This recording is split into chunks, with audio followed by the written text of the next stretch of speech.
ফেলে আসা অতীতের দিকে তাকালে সেখানে দেখি শুধু অপেক্ষা, ধূসর ম্লান অপেক্ষা।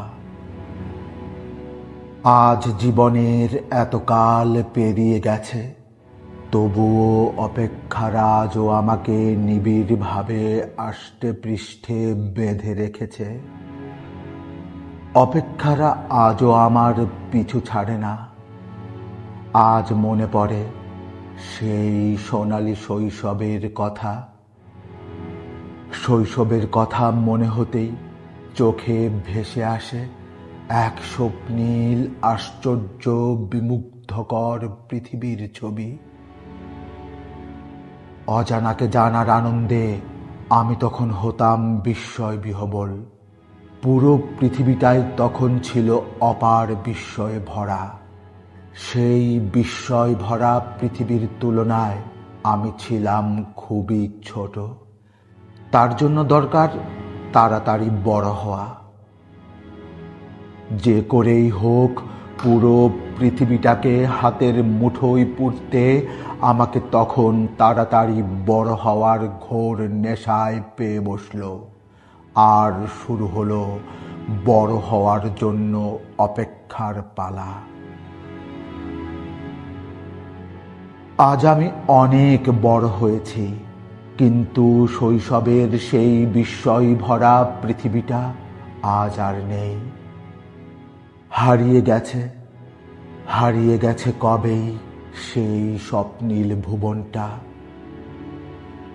শৈশবের সেই পৃথিবীতে আর ফেরা যায় না। যৌবনে পদার্পণ করার পর সবার মতো আমারও মানুষ হওয়ার নেশায় পেয়ে বসল। সে এক ঘোর নেশা। সমাজের চারপাশ আর বাবা মা আমার মস্তিষ্কে ঢুকিয়ে দিল সেই মানুষ হওয়ার নেশা। বাবা বলতেন, তোকে যে করেই হোক ডাক্তার হতে হবে। মা বলতেন, তোকে হতে হবে সরকারি আমলা। একবার মানুষ হতে পারলে টাকা কড়ি আসবে, সেই সাথে চারপাশের মানুষের প্রশংসাও কোরানো যাবে।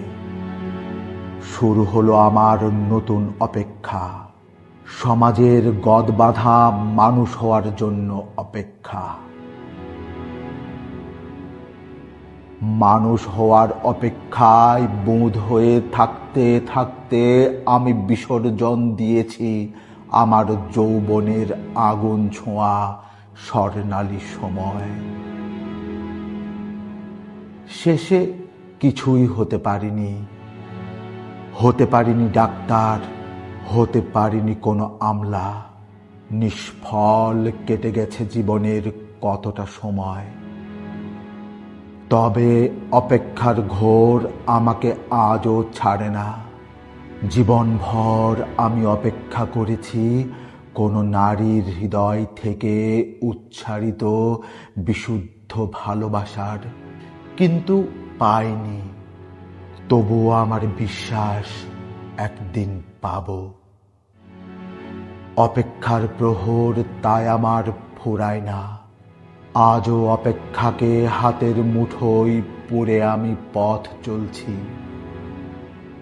জীবনের এই গোধূলি লগ্নে এসে শেষে বুঝেছি, জীবন আসলে অপেক্ষা। একটির অপেক্ষার পালা শেষ হতেই শুরু হয় অন্য এক অপেক্ষা। মানুষের জীবনে অপেক্ষা কখনো ফুরোয় না। জীবন শেষ হয়ে একদিন মৃত্যু এলে শেষ হবে সব অপেক্ষা।